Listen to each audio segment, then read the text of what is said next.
Vinde Jesus Cristo. Olá, amigos da TV Nova Luz, a TV que foi criada para iluminar os nossos dias. E como ilumina, meus irmãos? Por isso é que Jesus falou, brilhe a vossa luz, porque nós somos seres luminosos, nós somos filhos de Deus. Está no ar o programa Viver e Transformar.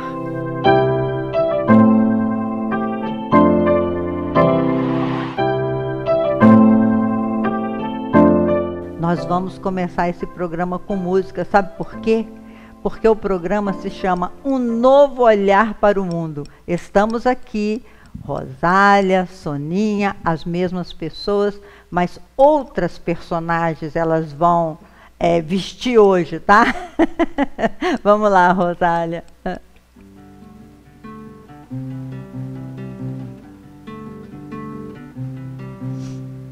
Tem certos dias na vida da gente em que parece que o sol escurece e não sabemos ao certo o rumo, nada é o que parece.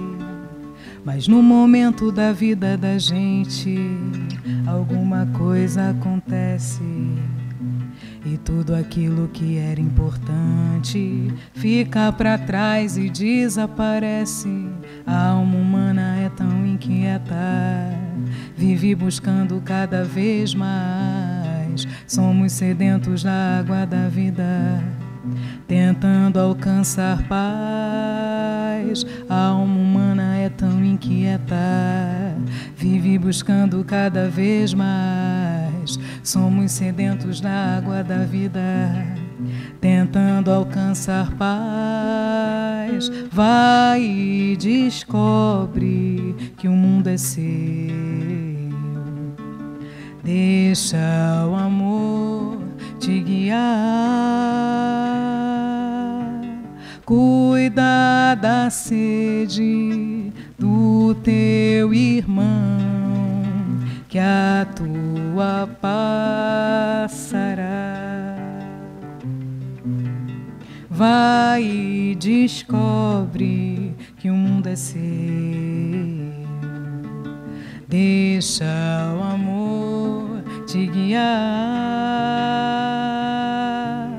Cuida da sede do teu irmão, que a tua passará.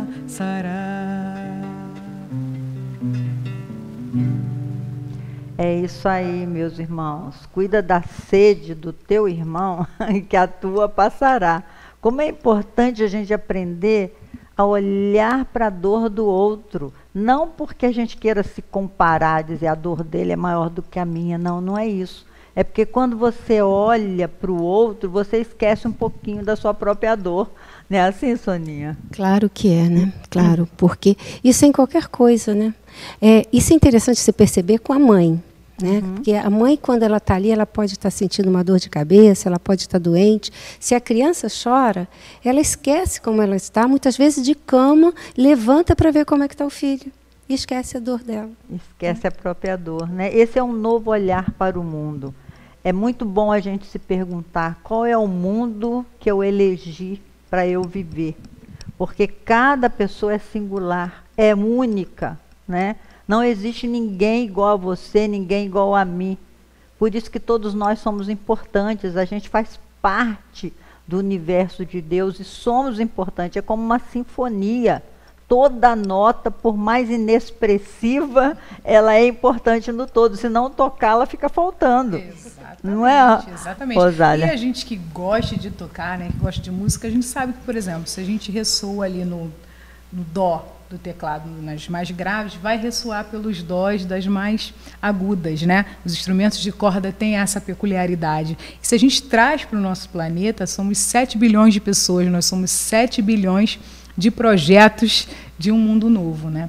Eu gostei muito desse tema, um novo olhar para o mundo, porque se a gente começar a pensar, por exemplo, na etimologia da palavra respeito, respeito significa um novo olhar.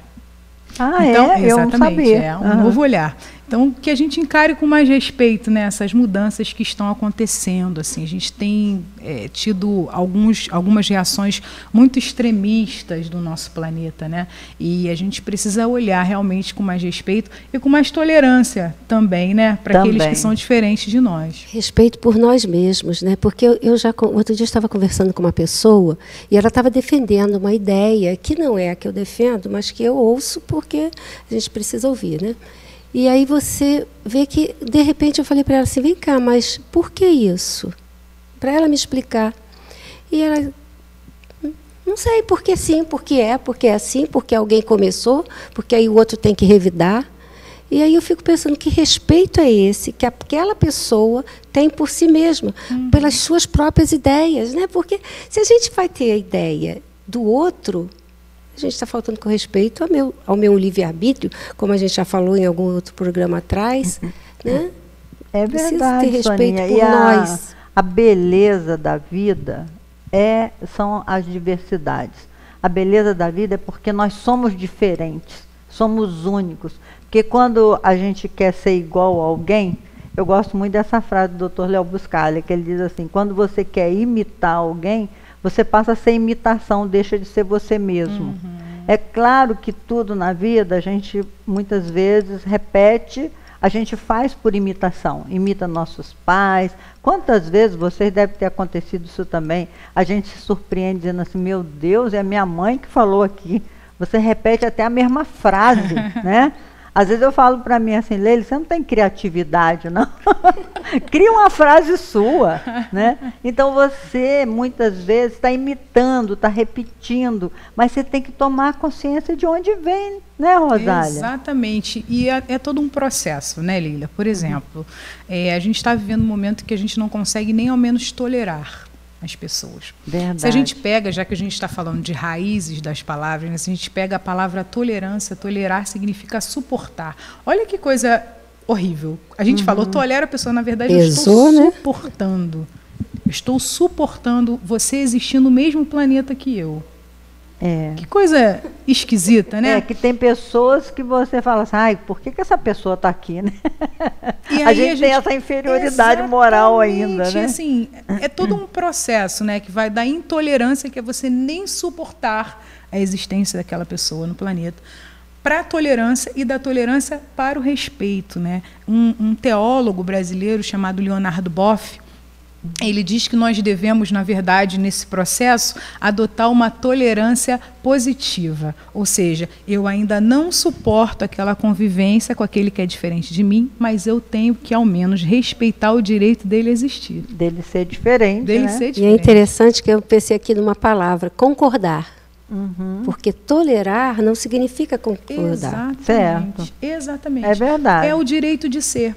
Nós, muitas vezes, tem nos faltado interpretações mesmo das palavras, né? A gente não quer ouvir as pessoas, a gente quer impor a nossa opinião. É igual sobre as aquele pessoas. filósofo grego, não me lembro, não sei se foi Sócrates ou se foi Aristóteles que falou, não concordo com uma palavra do que dizes, mas defenderei até a morte o direito que você tem de dizê-las, né? Exatamente. Isso é respeito.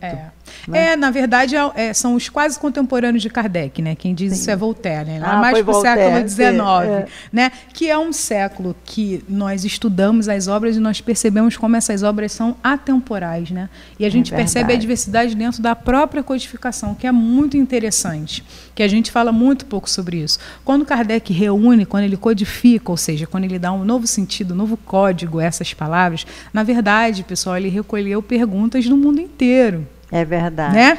E olha o trabalho que Kardec teve. Recolheu as perguntas do mundo, colocou essas perguntas em tópicos, depois multiplicou em outros livros. Então, assim, é uma gama de conhecimento que a gente tem na doutrina espírita que é muito fascinante. Que traz uma nova visão de mundo. Exatamente. Né? Eu sempre digo que o espiritismo veio para combater o materialismo, que realmente o materialismo estava destruindo o sonho das pessoas e muitas vezes as pessoas suicidavam. Não sei se vocês leram O Sofrimento do Jovem Werther, que foi a primeira obra de Goethe, que notabilizou Goethe na Alemanha. E esse menino, no final, ele suicida. E por conta dessa literatura, muitos jovens suicidaram.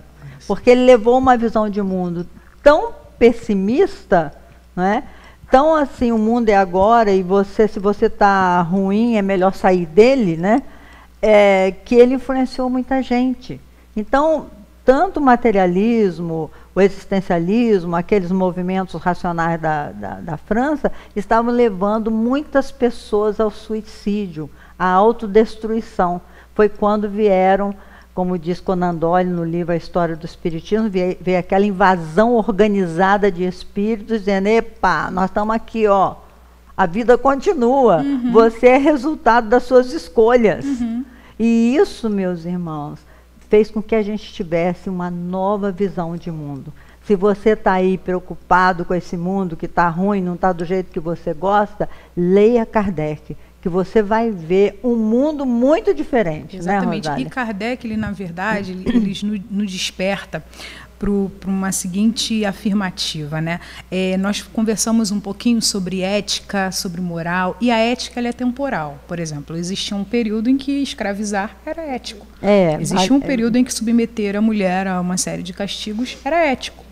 Existia um período em que os nossos irmãos homossexuais eram condenados à fogueira, era ético, né? Mas o que seria uma ética dentro da doutrina espírita? Porque se vocês pararem para pensar, meus amigos, não existe a palavra ética na doutrina espírita, não existe escrito. Existe a palavra moral, mas não existe. Eu estou afirmando porque eu fiz uma pesquisa sobre. Porque a ética vai mudando com o tempo, né? E a moral tem uma outra questão, porque a ética que está dentro da doutrina espírita é a ética cristã. É a ética de não fazer ao outro aquilo que não gostaria que fizesse com você. É verdade. Só que Kardec, ele é inteligente demais. Kardec é inteligente demais. Ele deixa isso subentendido em todas as obras, na Revista Espírita, em todas as suas pesquisas. Não fazer aos outros aquilo que não gostaria que fizessem com você. Mas ele nos dá uma quantidade imensa de interpretações através das leis morais. Não existe ética, mas existe a lei moral, que é uma regra do bem proceder. Kardec nos dá o caminho, e esse caminho moral não é o não faça aos outros aquilo que não gostaria que fizessem com você, mas faça aos outros agora, dentro das suas possibilidades, aquilo que o outro gostaria que você fizesse por ele.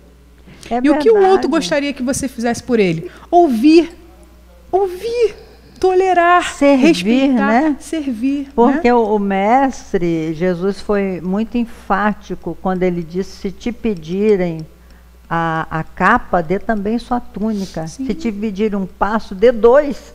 Se te baterem numa face, ofereça outra. Gente. Agora veja que interessante, né? Porque apesar de tudo isso, fazer ao outro o que o outro gostaria, como saber? Porque muitas vezes nem o outro sabe. Sim. E aí você tem que usar... Porque a gente não está perguntando. Os nossos debates, ouvir, né? As nossas discussões não estão passando, por exemplo, quando a gente fala politicamente, não estão indo além dessa superficialidade da esquerda, da direita. A gente não está aproveitando para ouvir. Foi o caso que eu contei aqui, né? Não sei por quê. E aí é interessante, eu queria pegar isso aí que você falou, porque quando eu faço ao outro o que ele gostaria, eu preciso perguntar. Então, aí eu me remeto a mim mesmo novamente, o que eu gostaria que ele fizesse. Não tem como, a gente está tão interligado que não tem como pensar no outro sem pensar em nós, e não tem como pensar em nós sem pensar no outro. Né? E a gente muitas vezes generaliza, né, Sônia? Assim, a gente pega, por exemplo, você é flamenguista, Leila? Sou. Pega uma flamenguista, eu sou tricolor. Eu também gosto de falar. 2-1. Não pode, 2-1 aqui não dá certo. Não, e a gente pega, por exemplo, a Sônia me fez um mal, me fez um xingamento, eu vou pegar todos os flamenguistas, né, enfim, como que a gente vai fazer isso, né? Por que a gente não pergunta? Por que a gente não se coloca no lugar do outro, né? Tem se falado muito sobre empatia, né? Que é você se colocar no lugar do outro. Mas a gente tem que ir além disso, né? A gente tem que exercer. A questão da realidade, Leila. Olha só que interessante, porque pensando nisso, a minha visão da realidade não é a sua. Não né? O vermelho que eu vejo não é o seu vermelho. Claro. O azul não é o seu azul. E o vermelho tem várias tonalidades dentro do próprio vermelho. É verdade. É verdade. Como eu iniciei, né? São 7 bilhões de projetos de um mundo novo. É verdade. Como é que a gente consegue, né, aliar Porque a empatia é eu me colocar no seu lugar, não vou me colocar no lugar da Leila, que é flamenguista. Opa, lá, por que ela acha que é o melhor time do mundo, por exemplo? Isso é empatia. Mas compaixão é, vamos junto. Vamos trabalhar juntos, né? Se o nosso projeto de um mundo novo é um mundo de felicidade, tem que ser um projeto de um mundo de felicidade para todos. É verdade, né? Porque os espíritos, gente, eles falam uma coisa maravilhosa, que é a questão do erro. Eles dizem assim, nós não somos maus, porque nós somos filhos de Deus. Todos nós somos filhos de Deus. Nós somos luzes, a gente tem luz dentro de nós. Mas acontece que a gente erra, o erro faz parte do nosso crescimento. Então eles dizem assim, você não é mau, você é ignorante. Eu acho lindo isso, que é ignorante no sentido de ignorar. Exatamente. Porque quando você está se sentindo muito mal com as suas ações, com o seu pensamento, você fala, poxa, como eu sou uma pessoa ruim. Não é. Tira isso da sua cabeça. Ótima. Você é ignorante, por enquanto. Não é você não é ignorante, você está ignorante. Mas você pode mudar a regra desse jogo. Então isso eu falo para mim até olhando no espelho, Leila, você errou, tá? Todo mundo erra. Mas não quer dizer que você vai permanecer no erro e que você seja uma pessoa ruim. Você está provisoriamente bom, né? equivocada. Então, ontem eu estava assistindo a uma palestra do Julinho Chambarelli, e ele estava falando uma coisa muito engraçada. Ele disse o seguinte, que todo dia que ele olha no espelho, primeiro ele disse que ele é o homem mais lindo do mundo. Sim, lindo. Ótimo. E é depois ele bonito, disse que todo hein, dia... Julinho? Você é legal. Ele é bonito. Ele disse que não é por causa dos olhos azuis. Porque ele olha no espelho e diz que eu sou bonito. Sabe, por que nós não podemos ter esse novo olhar? Claro. Esse olhar por espelho todo dia de manhã e dizer eu sou bonita. E eu sou bonita por quê? Não porque eu tenho olho azul, ou cabelo, ou não sei o quê, porque eu sou única no mundo. Nesses 7 bilhões, com mais 21 bilhões de encarnados, eu sou única. Eu penso único. Eu tenho, as minhas células são únicas. Exatamente. Isso é maravilhoso, gente. Isso é maravilhoso. É esse novo mundo, esse olhar que a gente tem que desenvolver. Por isso o mestre falou, se os seus olhos forem bons... Olha que lindo isso. Vamos meditar sobre isso, né, Rosália? Se os seus olhos forem bons, tudo vai ser bom. Todo o teu corpo terá luz, né? Todo o seu corpo terá Todo o seu corpo luz. vai ser iluminado, né?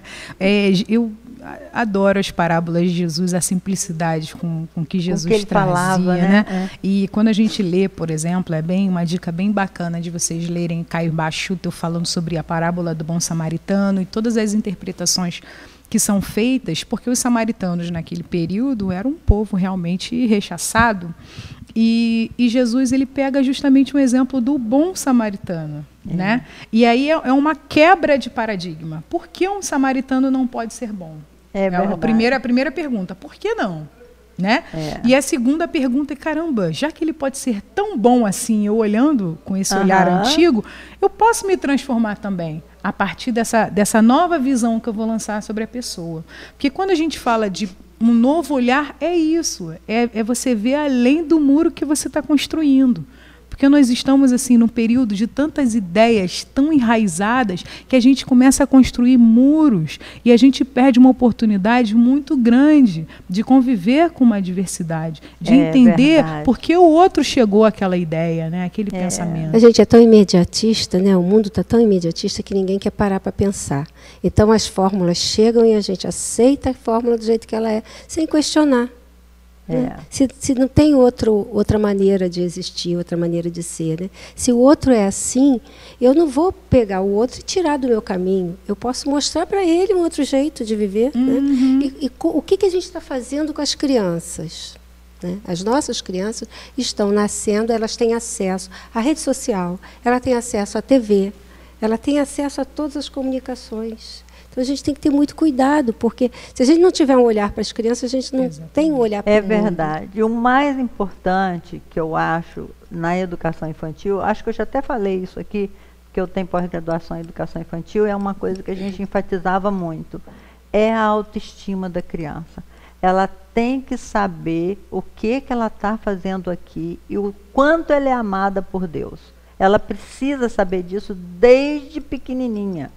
E saber que ela vai sofrer frustrações, que ela precisa ter limites, tudo isso a gente sabe, mas ela tem que se gostar.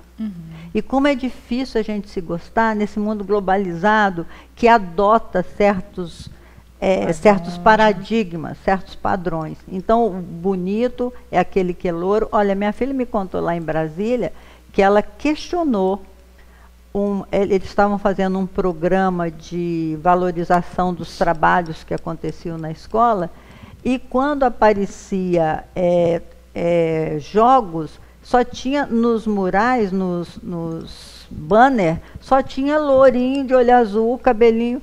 Mas olha, esse colégio não tem gente morena, não? Né?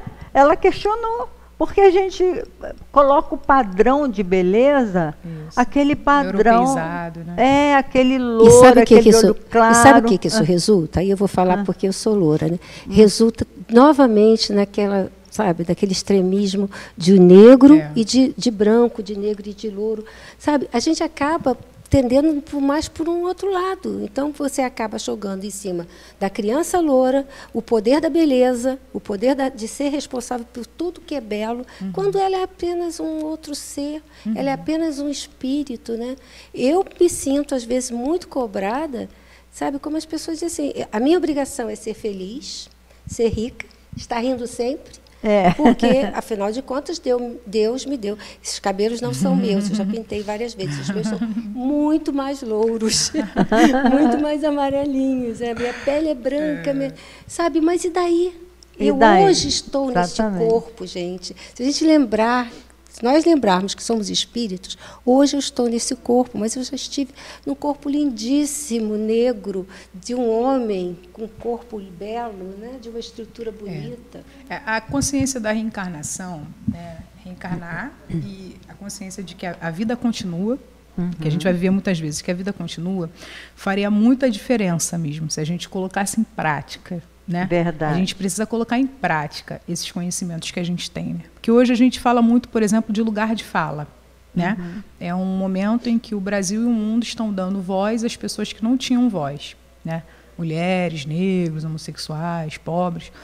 E se a gente pensar o que é lugar de fala hoje no estar, tá? Estar encarnado, é o seguinte: não é que os outros não possam falar, é porque agora está sendo conquistado um novo direito. É quem está aqui está passando a ser daqui. A lei de igualdade em prática. Né? Exatamente. E assim, muitas pessoas não estão entendendo isso como uma conquista de uma igualdade. Por isso que a gente está falando da necessidade de um novo olhar. Você lançar novos olhares para essa história. Assim. Eu sou professora de história e tive que recorrer primeiro a uma pós em educação inclusiva, porque eu tive aluno Down, e ele só gostava de novelas, então eu tive que aprender como lidar, como dar aula de novelas, para ele poder aprender. E depois eu recorri ao ensino de educações étnico-raciais, relações étnico-raciais. Então, assim, qual é a importância dos nossos papéis sociais, dos nossos papéis raciais nessa sociedade? Quando você fala em relações étnico-raciais, relações de todos. Mas, por exemplo, nos livros didáticos de história, durante muitos anos, inclusive na minha época educacional e na época de vocês, como que o negro era retratado? Né? Era sempre o escravizado, era sempre uma posição subalterna. Mesmo no teatro, ele se apresentava como um empregado da casa. Exatamente. Né? E hoje a gente já vê uma mudança, uma conquista de uma nova posição social, uma conquista positiva. Eu acredito, assim, eu quero muito que a gente viva ainda para ver essas relações sendo cada vez mais igualitárias. Mas a minha vontade como Rosália, como uma educadora, é que as próximas gerações conquistem desde o seu nascimento, compreende? Desde o nascimento, essa visão de um novo mundo, um mundo de igualdade, um mundo de positivações identitárias, um mundo onde seja mais importante você ser do que você estar. E aí a gente não vai passar por esses momentos como você está passando, de questionamento de por que eu não posso ser assim, e nem vamos passar por esse momento de questionamento meu interno de por que eu sou assim. Né? Porque se nós fôssemos duas criancinhas, dois bebês aqui de 3, 4 anos, nós não estaríamos nem pensando nisso. Não pensaria então, assim, nisso. Tem que ser realmente uma construção que a gente vai construir pacientemente de mãos dadas.